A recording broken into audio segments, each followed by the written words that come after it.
kind of want to know, like, am I just good at strategy, like yes, no, or, strongly agree, strongly disagree? But I want to know, like, what is the dark side of potentially my leadership? Hello, and welcome to Working Your Way, the podcast dedicated to exploring the journey of authenticity in the workplace and discovering how to navigate it your way. I'm your host, Seth Yelorda, and this episode is part of a series called Tools to Work Your Way. Now, in this series, I'm introducing you to my favorite tools, the ones that have really shaped my own personal and professional growth the most and helped me show up more authentically in my own career so that I can work my way. We'll cover some more corporate assessment tools and some tools that are not typically used in the workplace. Now, these tools aren't about defining who you are, but instead about helping you uncover insights about yourself, what you're great at, how you best operate, all so that you can show up more intentionally in work and in life. So for each of these episodes, I'm bringing on a co-host, someone who's just as passionate about the tool that we're exploring as I am. And whether it's a fellow coach that I've trained with or a friend that I've swapped endless voice notes with about this particular system or framework, we'll dive into our own personal insights, and we're going to talk about how you can use these tools to spark your own journey of self-discovery and growth and use them to work your way. So let's get started. Okay, Seth, welcome to Working Your Way. I'm excited to have you on. Thank you. I am glad to be here. Super excited about this conversation. Yeah, we're going to talk about a tool that is actually the reason that we met, because we were in a certification program for this tool together. But before we jump into that, do you just want to share a little bit about who you are and what you do? Yeah, so honored to be here. I am a speaker, a coach, and a consultant. I work with individuals and organizations really around three things. I help them gain clarity, I help them build momentum, and then ultimately we want them to achieve strategic results. And so all of my work really focuses on both personal individuals, like your personal life, but then also organizations, and how do we optimize our teams so that they can achieve the results that they're trying to achieve.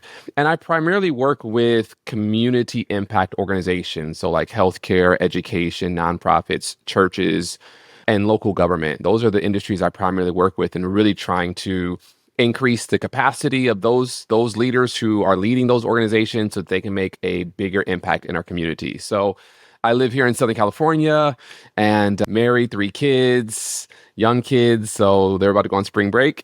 And so that is going to be interesting next week. But I'm just glad to be here, right? And this is a life work that I've committed myself to doing. And I'm glad to be able to just share this platform with you for a few moments. Yeah, I love that. And I think just as you were talking about what you do and who you do it with, it's like those organizations are some of the most important in all of our lives and can maybe tend to be the most unclear in terms of processes and bureaucracy and systems and just things, barriers that get in the way, right, from a systemic standpoint and from an individual standpoint. So yeah, your work is very needed, clearly. I think that's amazing. Oh, thank you. Yeah, I feel that same way. And I think that's why I've kind of thrown myself into it. My ultimate goal is to figure out how we can raise the value of our local communities, right? How can we help people who live in our urban communities, in our suburban communities, in our cities? How can we help them have better quality of life and have better outcomes, have more fulfillment, more enjoyment, more purpose in their own lives? And the way that I have just concluded is that if we have stronger organizations who operate in those communities, then it will kind of rising tide floats all boats. It'll help the people who live in those communities. So if we have stronger principals, stronger superintendents, stronger nurses, stronger healthcare leaders, stronger local government officials, city council members, if we have stronger nonprofit executive directors, they'll be able to lead better teams who will be able to accomplish the mission of that organization, which is ultimately to provide services to our local community and members. So that's kind of my mission in life during this season. Well, my wish for you and for all of our communities is that you are very busy in the next couple of years and that everybody benefits from the work that you're doing. So I that's appreciate awesome. that. Yeah, thank you. Yeah. So the tool we're going to talk about today is called the Leadership Circle Profile 360, known as the Yep. LCP for short, which I'm sure Yeah. we'll refer to as that. And I think just where maybe we can start is talking a little bit about a 360 assessment. I just was on a proposal call with an organization that was doing an assessment for their leaders, but it was one of Hmm. those where it is evidence backed, right? Like Hmm. statistically significant.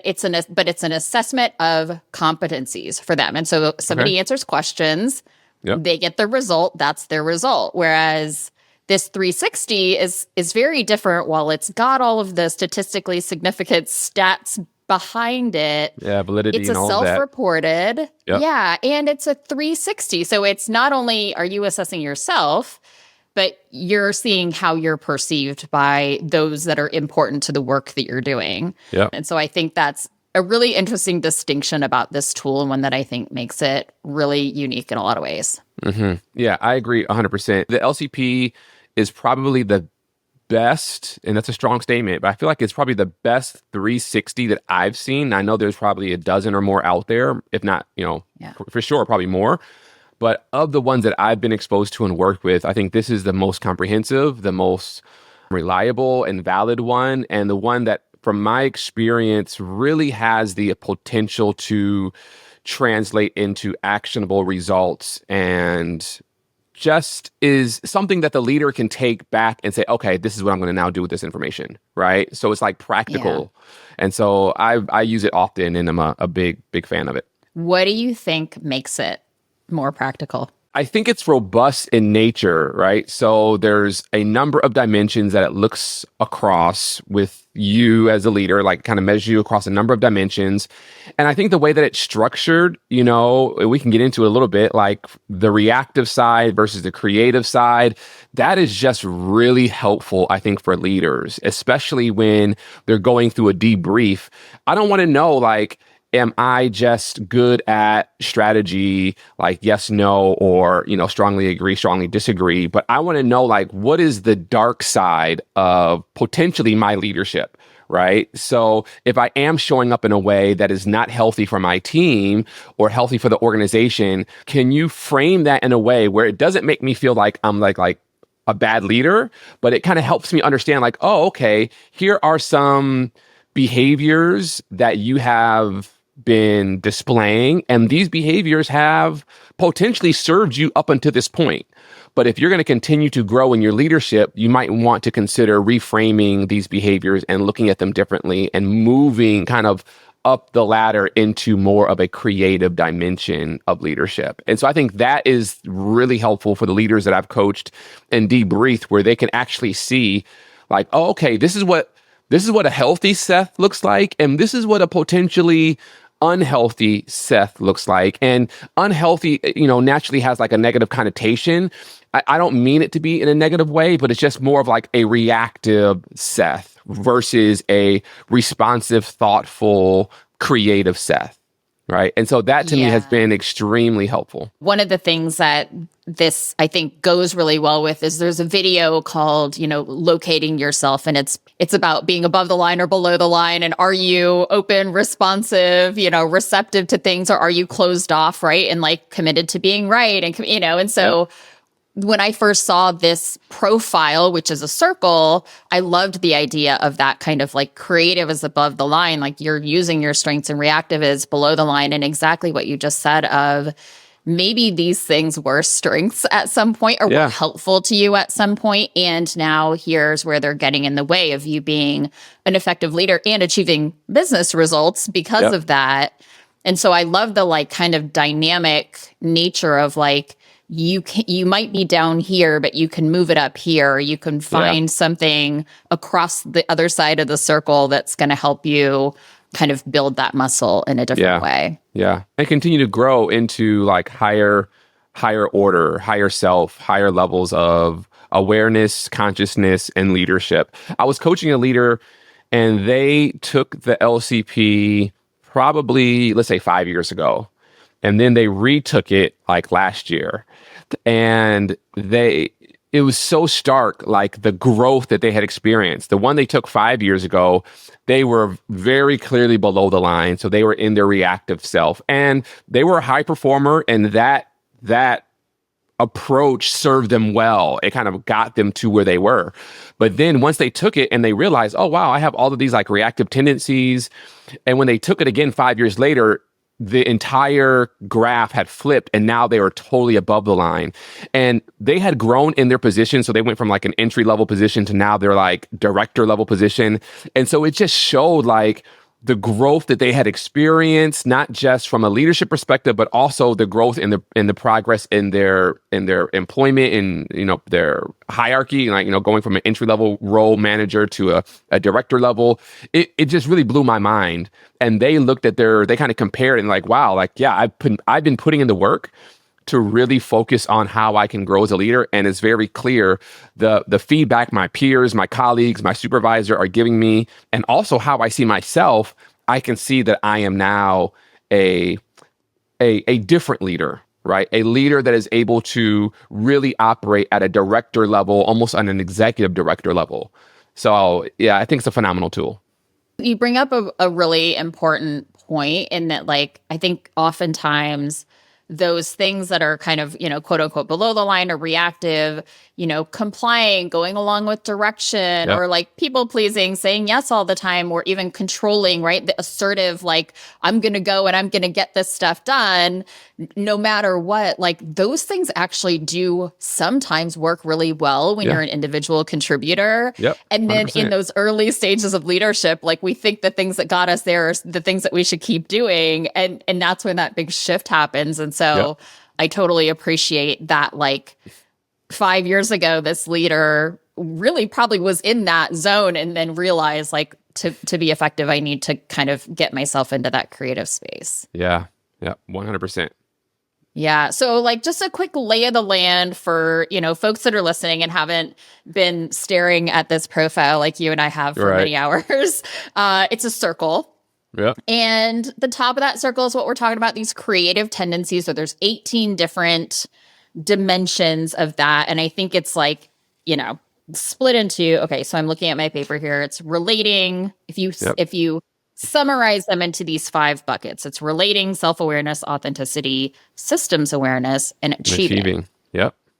And then the bottom is these 11 kind of reactive tendencies that we're talking about, right? The things that take you off track, the things that like get in the way of relating to other people or paying attention to what's going on in your own emotional world. And so they fit in these 3 buckets of complying, protecting, and controlling, which is kind of what I was referencing a bit before, going along with what everyone says, or people pleasing, or, being kind of like more kind of arrogant and autocratic and like taking things on yourself. So yeah. And some people might hear the word protecting and feel like, oh, shouldn't I be protecting? But it's really around like arrogance, being critical, being distant, right? So you're protecting yourself. Yeah. I think that's the key, is that protecting is like you are guarded, you are defensive, you are shielding off, and you're not being authentic, you're not being transparent, you're not being vulnerable to the people that you lead. Yeah. And then so you've got this creative and reactive, top and bottom. And then on the sides, on the left and the right, so think about it as quadrants. You know this, obviously, but for anyone who hasn't seen this, there's relationship and task. So I love that it's like in a relational world, there's, call it shadow ways that you might show up. And there are, these great like leader ways that you show up. And then in tasks, it's similar. There are shadow ways that you might show up. And then there are leadership ways that you might show up. And so one of the, not to get too nerdy here, but one of the reasons that I loved this tool and was like drawn to it in the first place, for all the reasons I already mentioned, but then also I work with something called Enneagram a lot. And so it's excellent. 9 different types. And there's a layer of Enneagram that actually uses this kind of these 3 things, the complying, protecting, and the controlling. But they're called compliant, withdrawn, and assertive. And they're the same 3 buckets, and they come from the same place. It's this psychologist, Karen Horney, who was one of the first people back when like Freud and all these like big names in psychology were kind of like pathologizing people to be like, this is deficient in you. And that's the only thing we Mhm. talk about in psychology. She made it more human to say, these three buckets are manifestations of like anxiety. Like Mhm. they're Mhm. coping mechanisms, right? There are three different ways that we cope and Yep. get our needs met when we're kids. And therefore they like then develop into these things that we overuse as adults. And it just like she was one of the very first people to like bring kind of more humanity to Mm. psychology, and then like kind of launched a space that a lot of other people jumped into after that. So like that's kind of my nerdy psychology background, but like the matchup with the Enneagram and then the fact that this was like such a pivotal point, and like instead of saying there's something wrong with you, it's like you needed to do this and you don't need Yeah. to do it anymore, like is a really kind of like thing that I'm really passionate about. Yeah, and I think that's helpful because the leaders that I've coached, there's some of them, there is a level of resistance towards a 360, right? It's like, well, I don't know, like I don't want to expose myself or what will people say about me? And understandably so, I think sometimes 360s or any type of leadership feedback can often be interpreted as like a weapon against you, right? It's been weaponized, right? So is this going to show that I'm a bad leader? Is this going to show that I'm not doing my job well? Right. And Yeah. just sidebar, I always strongly recommend that if you are, let's say, a director, executive director, and you want your team to, you want to implement a tool like this, a 360 assessment to really help your leaders grow, you really have to disconnect, or decouple is a better word. You really have to decouple leadership development from performance improvement. If you put those two together, it's not going to lead to true development, right? So if you say, hey, you're not doing well at your job, so therefore I'm going to take you through this leadership development curriculum journey, that's going to be counterproductive, right? You really want to separate them. So there's performance improvement, right? Your job description, which is one bucket, and then there's your development as a leader, which is another bucket. And so I really encourage anyone that I'm working with to say, hey, we're separating the two. What you and I are doing as your coach is purely confidential. I'm not reporting back to your supervisor what your results are. If you want to share with them, that's your prerogative. I'm not going to share with them what your results are. And that's just my Yeah. approach, right? And so I say, this is not going to, if you're above the line, that doesn't mean you're getting a raise and a promotion. If you're below the line, that doesn't mean you're going to get demoted, right? It has nothing to Yeah. do with your position in the organization. It really has everything to do with your growth as a leader. And the organization has recognized you as a leader who either is a high potential and they want to continue to invest in you, or is a leader who they say, hey, this person, we want to make sure that they're operating in their strengths and that they're aware of how they're showing up. So we want them to go through this coaching journey with a coach. And so those are good things. So I wanted to just kind of do that sidebar just so that people understand, like, okay, this tool and really any coaching tool should not be used within like the performance improvement realm. Now, I would be interested in your opinion, if you agree or if you disagree, right, on how you view it. Yeah, no, I appreciate that a lot. I think the words that I would use around it, and I think the intent is exactly the same, as like this shouldn't be something that's used for corrective Right. measures, right? Correct. And I think pulling apart an assessment, a readout, a report like you get here from potential is really important, Yeah. because what this chart says doesn't determine potential, it determines a point in time. Yeah. And I think that I wouldn't be doing this, you wouldn't be doing this if we didn't both like strongly believe that people can change and Yeah. grow and evolve. And so the idea of any readout, any assessment, any report on a person being used to determine you're in or you're out, you're going to get promoted, you're going to get hired, or you're Right. not, or we're going to see you as this or not, like that is where I think the issues really come in. Right. Right. And that's where I think you should draw the line. I've had leaders who've reached out to me and said, hey, I have a leader who's really struggling. Can we do a 360 on them? And I wrestle with that. Like, well, you know what? If they're struggling, a 360 may not necessarily help them. If they're struggling, number one, let's understand what areas they're struggling Mm. in. And then you, their manager, you, their director, are you positioning yourself as leader coach? Are you coaching them? Right. So I want you to coach them up. Like if it's a job function role, then let's have you coach them up. Let's say they're struggling, man, they're not a very good communicator or they're not very good at holding people accountable. Okay, yeah, we can expose them to some resources, to some books, to some things that will teach them like this is how you hold people accountable. This is a communication cadence that you should embrace as a manager or as a supervisor. So we can train them and help them with like KPIs and like just best practices as it relates to leadership, but giving that person a coach because they're struggling, to me, that it oftentimes it blurs those lines. Right. And Mm. so I try to keep those lines like very clearly distinct to say, okay, if you're struggling, you don't need a coach. You need your manager to coach you. And so let me help you, manager, coach this person up.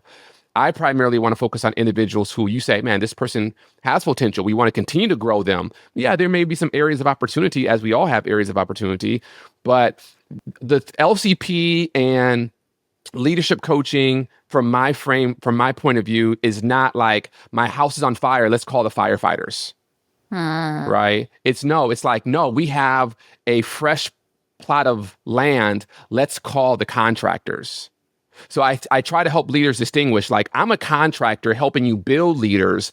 I'm not a firefighter helping you like put Yeah. out the fire in your leader. Now I can do that. Obviously, we can do that, but true coaching is developmental. And developmental isn't like an urgent, I need to save my house, I need to save my team, we're about to crash and burn. That's not when you bring in Yeah. developmental. No, that's so clear because I think in some ways I have a different perspective Okay. of I think it's okay to use these things when someone's struggling to kind of find the language around it, to have something that feels a little more objective than subjective, even though everything we do is, It's subjective. You're right. subjective. But I think those instances are going to happen where maybe there's an interpersonal dynamic between the manager and that person that like is causing a lot of issues, or they've exhausted kind of their coaching capabilities, right? But your point about like when the house is on fire, don't go and start this kind of process, right? Like that is so important because like chances are if someone's calling you in at that situation, they've waited too long. They should Right. have addressed this a year ago or 2 years ago. And Yeah. so I think any tool, and this is why I love these types of frameworks, is like it can help you name things that are hard to Yeah. name as like two humans who might be like having a tense relationship. Neither one of them are going to see it clearly. And so if you get a broader base, now talking about the process of this, right? You go out, you get these different responders, you ask a bunch of people at different levels and that work with you in different capacities to contribute. And if you can get a good set of people, you get a really good kind of robust view of how Feedback. you're being perceived, right? And Yep. then the other element of that, as you get your chart, is you see what do other people think and what do you think and where are the biggest Right. gaps. And I think that's one of the cool things about this tool too, is you can kind of start to pull out like, where is my self-perception dramatically different than Different. Yeah. how other people are seeing me. So Yeah. That's why I love 360s. It shows you if you're an overrater or you're underrater is what we called it. Like yeah. if how you see yourself is, you kind of look in the mirror with rose colored glasses on, right? Versus when you look in the mirror, you might feel like you're the worst thing ever, but everyone else is singing your praise. And so a 360 really can help you kind of level set Yeah. your view on you in a healthy way. Yeah. And were you an overrater or an underrater? I think I know the You answer to know, this. I was. It's so funny. So I was and a lot of leaders, I think, fall into this category that when it comes to our creative strengths, we are underraters. When it comes to our like reactive base assumptions, we're overraters. So it's like, I think I am worse than I am. When other Yeah. people are like, actually, no, you're really good. It's like, oh, wow, I would have said that I am like, super protective or controlling. But everyone else is like, no, you're actually like very authentic and like purposeful in your systems thinking, personal learner. It's like, oh, okay. So that's like, it's helpful. It's a helpful data point, right? It's a helpful data point for me to see like, oh, okay, Seth, you are doing some things well, right? And Mm-hmm. it's not as bad as you might feel like it is, right? Because we all have this Yeah. narrative. We all have this narrative in our mind. And I think most of us have, what I like to call ants, automatic negative thought syndrome, right? So we kind of automatically think like, oh, I'm not as good as I should be, or I'm failing here or there. But this is a tool to kind of help, reset those assumptions. Yeah, I was in a very similar place, and actually, I thought it was so funny because you and I were paired to do the debrief for each Yep. other, and our charts were so similar. Yep. Like in that we were underrating our strengths, overrating our kind of reactive tendencies, just the amount of green in one area versus another area. So it was like it was really funny to see. And I want to, before we get into kind of like our own insights, one of the things that you mentioned before was this idea of like using a tool with an individual, but not like sharing their results back with their Mhm. Their team leaders and things like leaders. that. And I think a lot of companies might, hire somebody and say, well, we want access to all this information if the company is paying you. And one thing I really loved about the practitioners at LCP is that it is kind of like a kind of an ethical thing that they put out there to say you only share the results of the person doing the profile if they want to share the results. But like Right. otherwise, that relationship is confidential. I, as the person helping coach somebody on their LCP, I am there for them, Right. regardless of who is paying me. And I appreciated that. And the other thing, and I think this kind of is part of just the ethos of the organization, is the debrief process, which wasn't let's go through all the numbers. It was let's start with who are you as a leader? How Yeah. did you end up that way? Talk about the first, the second, and the third of your life, and Yeah. what was important to you, what stood out, right? Like to me, I mean, I love that kind of stuff. I love the reflective moments, but the debrief process in and of itself is so different for this tool. 100%. I think that's why I loved when you and I went through that training certification. It's so funny because I was not expecting that. Like, like the training we went through to be certified, it had a very like Zen type feel, meditation type feel. And I was like, I was coming in like, all right, give me the steps. Let me get in here and be done. Right. It's like, no, let's just sit here and meditate and light a candle. And I was like, wait, what are we doing right now? And people are crying. Like, what is happening? Right. And so Yeah. I really appreciated how it slowed us down. And so that now when I'm working with my clients, I'm not here just to kind of walk you through the report, right? I want to kind of go deeper with you because how you do one thing is how you do everything, right? And so how you're showing up at work is maybe very similar to how you're showing up in your family life, and maybe very similar to how you're showing up with your kids and other areas of your life, right? Because you are the same person. And so if we can understand your leadership arc and your developmental arc and who are those role models and heroes for you, and maybe even adversaries throughout your journey that have shaped you into the person that you are today, it will really bring to life how you're showing up on your job. I have a leader that I was coaching, and it was very clear, like, this person is all about like driving results and accountability and like structure. And then when we started having the debrief conversation, they started revealing like how they were raised and how they were raised in this type of environment. And so that shaped how they show up now. And it's like, and they could see how those dots are connected. And that's like the powerful moment that as a coach, we're really hoping to gain is like, I want that person to be able to connect the dots between like their formative years, at the beginning of their professional years, and how they're showing up today. And then to put them in the seat of control so that they can now say, is how I'm showing up today the way that I want to continue showing up?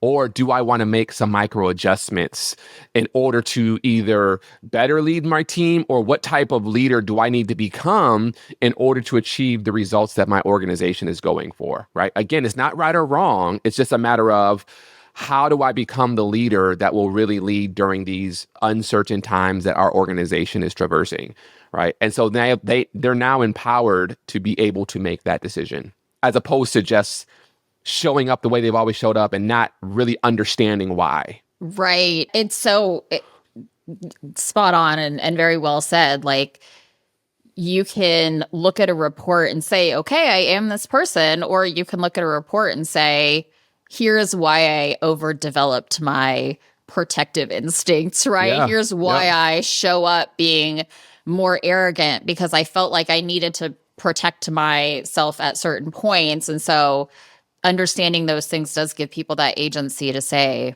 I want to change them. And I think Yep.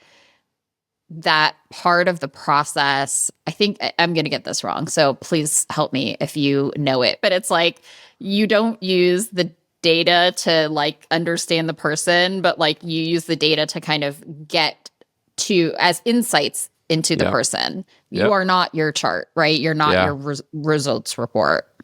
Yep. No, that's it. That's it. And it's a point in time data point that you can use as a one piece of feedback, Yeah. right? It's one piece of Yeah. feedback. And as leaders, feedback is our friend, right? And Yeah. so the more feedback you can get, the better.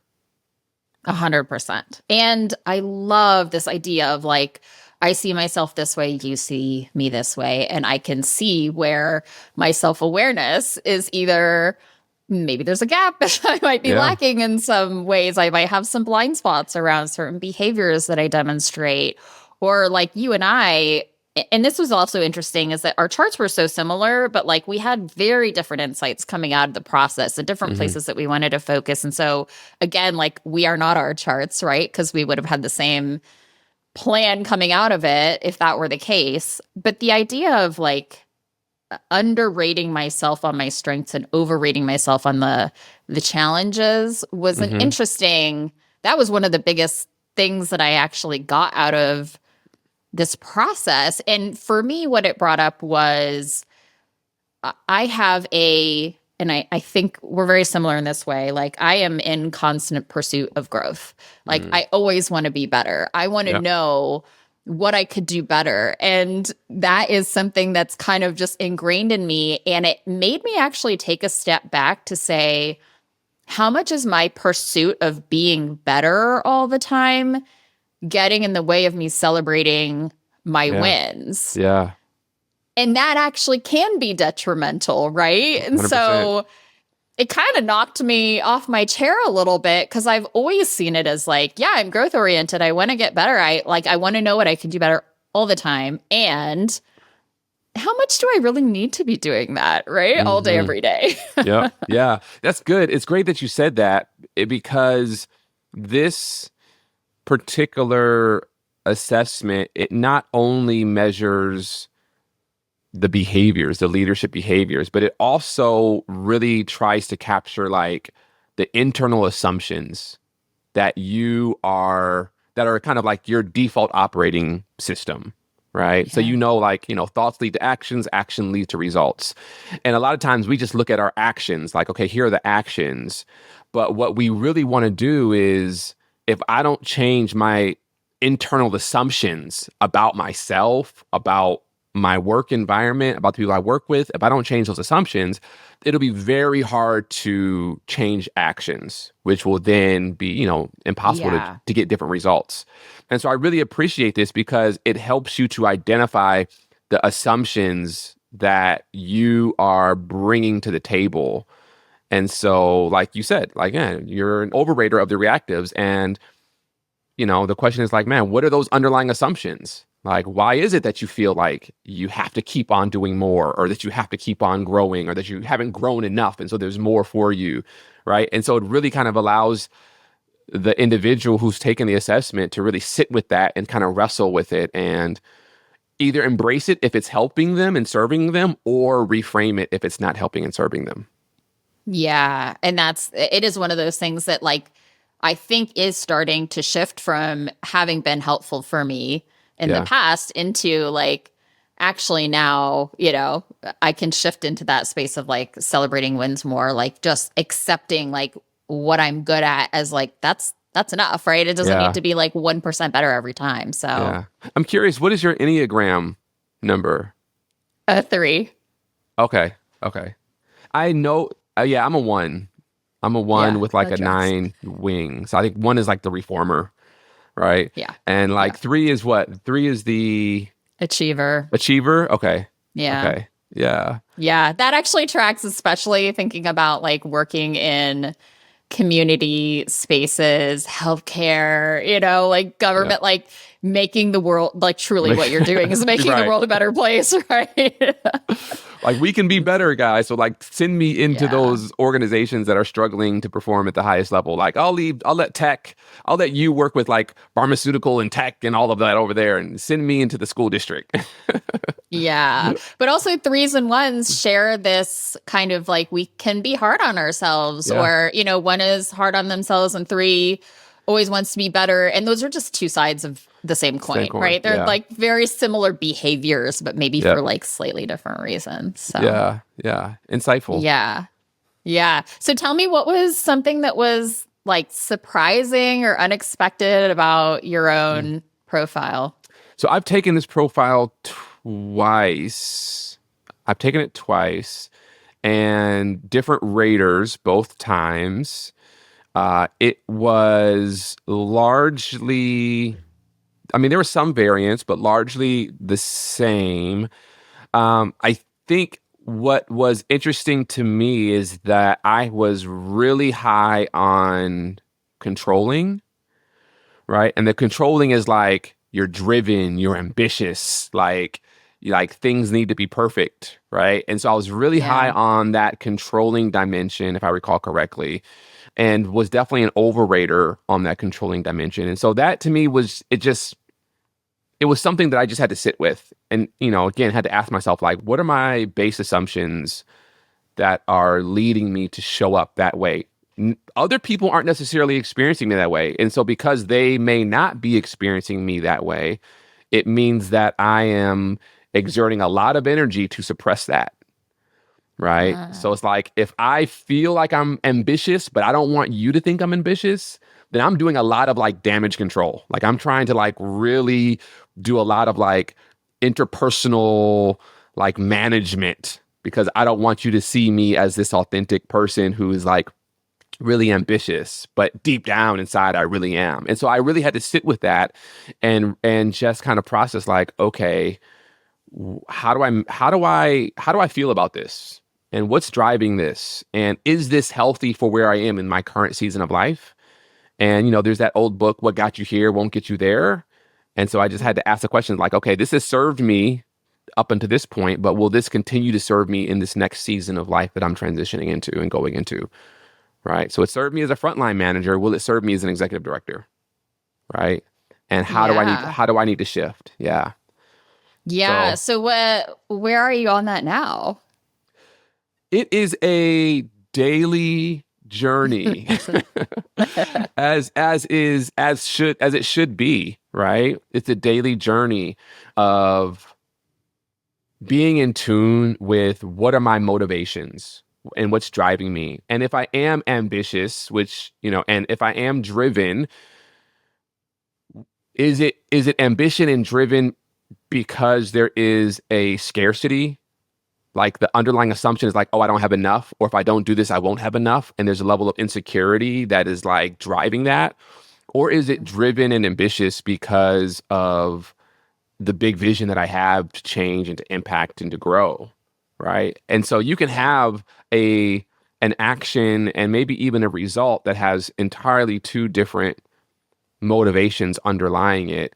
And that motivation will determine whether or not the action will lead to burnout or whether it is actually sustainable, right? Because if you have this Yeah. scarcity, kind of insecurity, driven to achieve, you need to do more. This is not necessarily LCP language, but I personally believe like you're really operating from a place of like maybe there's fear, right? Maybe you're operating from a place of shame. Maybe you're operating from a place of guilt, right? And so you're doing because you feel like I don't have enough, or I am not enough, or I need to do more. And why do you feel that way? And so for me, it's just like a constant kind of daily reflection, meditation, prayer, understanding myself, what's going on. And then how does that show up in my leadership? How does that show up with my children, right? As I'm parenting, how does that show up in my relationship with my wife? And am I able to reframe my underlying motivations and assumptions so that I can be healthy and I can be where I need to be in this present moment? It's interesting. And you pointed this out before where some of the language sometimes it doesn't sound like a bad thing, right? Right. Ambition sounds great. Being driven sounds great. Trying to be perfect, maybe a little less, but like, sounds great. Why wouldn't we want to do those things? And I think it's the ambition over, you Right. know, collaboration or Right. being driven over being balanced, right? Like those types of things. And it's so interesting that you kind of had that insight around maybe like masking your ambition and the level Oh, that you're driven. And I think like now, obviously, I can't not see the Enneagram Type 1, right? But even in community centered work, putting yourself first has a negative right. perception, right? It's Yep. like, I don't want to be too anything. I need to be humble Yeah. and, and that Yeah. kind of thing. And so I could see how maybe you would have been spending a lot of time trying to show up in a certain way when like actually it's maybe hiding some of the great things, right? Right. Some of the strengths and some of your drive. And just not showing up authentically. And I think that Yeah. is, if you don't live an authentic life, it becomes exhausting, Yeah. right? Because Yeah. you're constantly trying to like create the facade, even subconsciously. I don't, there may not be many people out there who are like actively trying to create a facade, but it's like subconsciously, you're just trying to always project an image of what you want the world to see you as. And it's tiring. And I think, obviously with the rise of social media and, all of the effects that has upon our psyche and on our self evaluation. And so there is that constant like trying to project, but you will be at your best and healthiest self when you can live authentically with yourself and really Yeah. be comfortable in your skin, you know, behind closed doors and out in public. So on that topic of authenticity, I think that was another one of kind of my big Yeah. takeaways from looking at this tool. So the authenticity bucket is split into two different things. It's courageous authenticity and it's integrity. Integrity.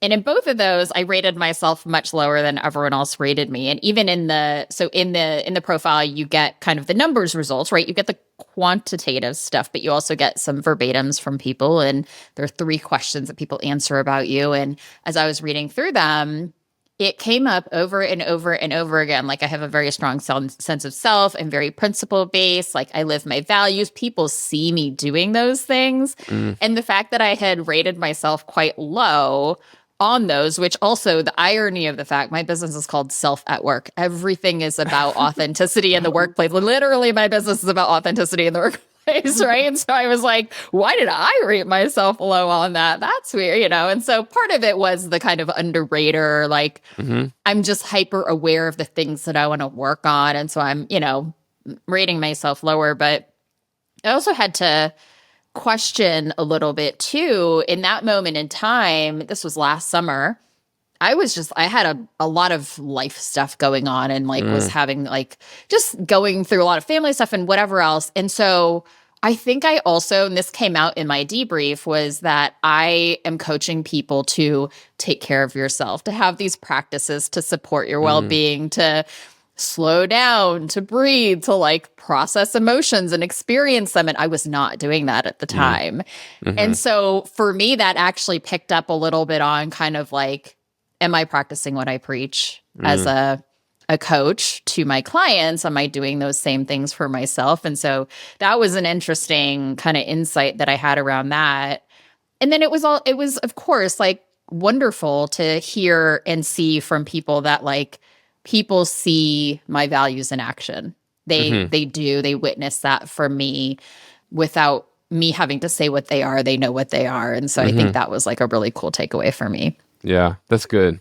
It's easy, maybe just because I've been in a position of like, my background is with like working with churches as a pastor and then transitioning into coaching, speaking, consulting. And so I'm always been in this position of like, teaching and like, hey, here's how you should live your life. Here's best practices, right? Either from like a biblical worldview or just from like a leadership worldview, like effective leadership. And I think it's very easy to almost like not practice what you preach. Right. So it's like, oh, I'm saying to do this, but then in my own life, I'm not necessarily living that from an authentic place. Right.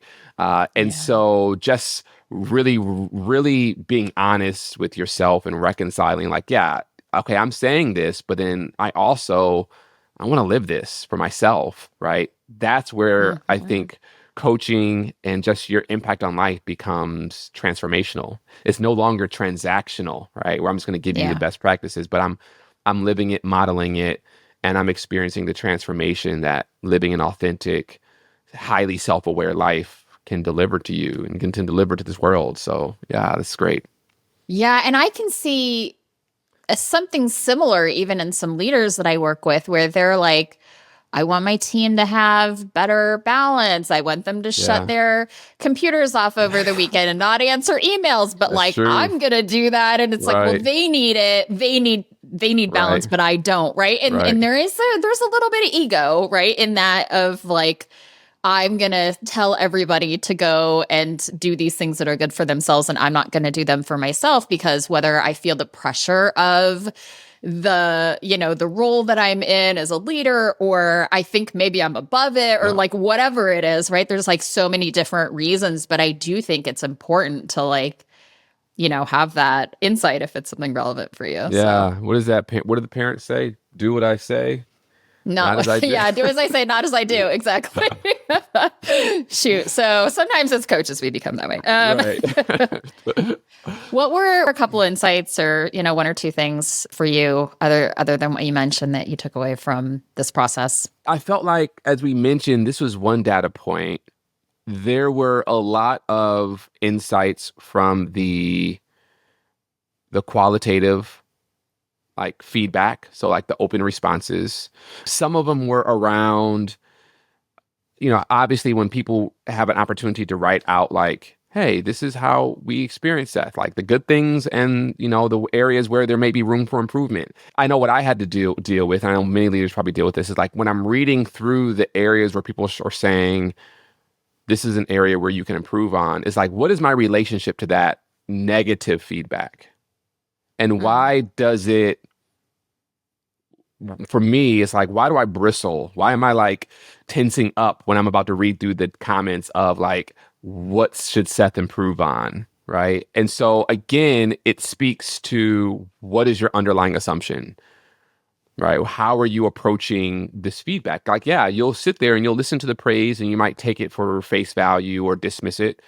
But then when you listen to things that are more critical or more reflective on areas of improvement, what is your relationship to that? And something that I've learned about myself, both through this assessment and other assessments that I've taken, like the Enneagram and others, is that I don't do well with criticism.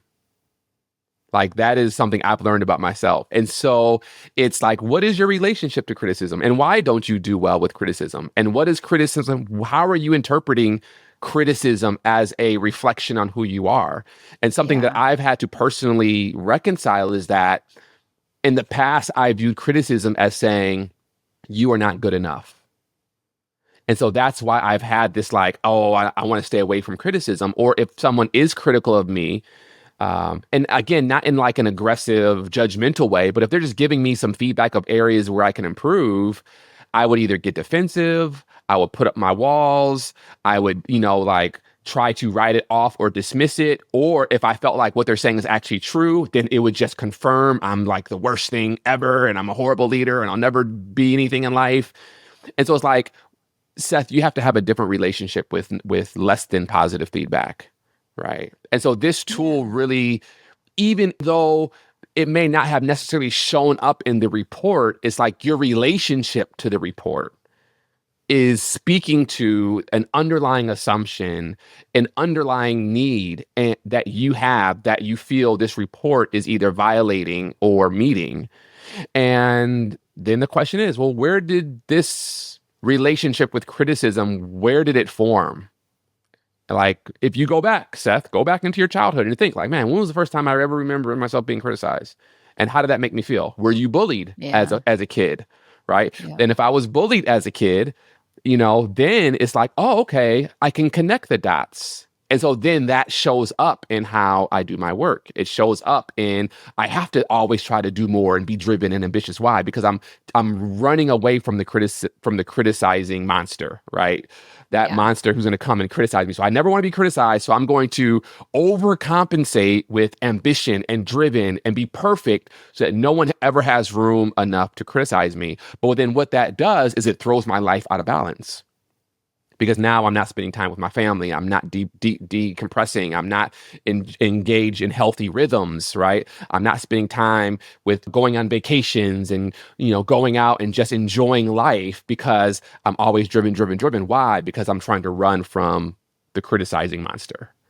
Right. I'm trying to correct these things that I've decided are deficient about me because one person had an opinion on something, right? Yeah. There's a really great Georgia O'Keeffe quote that's like, I've already decided it for myself. And so criticism and flattery go down the same drain. Mm.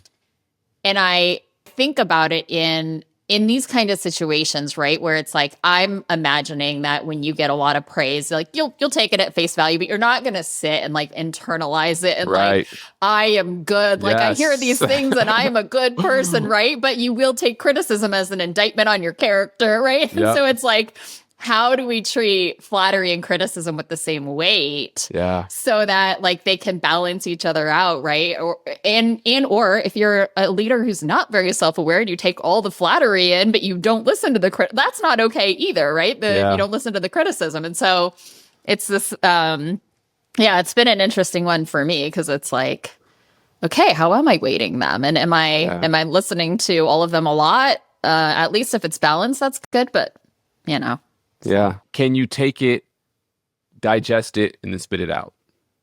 Yeah. Take what works for you. Leave the rest. Leave the rest. And hold it lightly. Yeah. Hold it lightly. Yeah. And not be, like you said, it's not an indictment on your future self. I think that's the key. Yeah.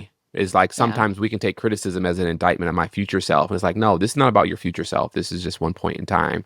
So, okay, that's interesting feedback. Okay. Let me take it. Let me process it. Are there shifts or adjustments I can make? And then let's make them and let's continue to grow. Right. Yeah. And so that was, to answer your question, long way to answer your question, that I think that was probably the best kind of revelations and insights I had through this journey is like, what is your relationship to feedback, both positive and negative? And why do you have that relationship to feedback?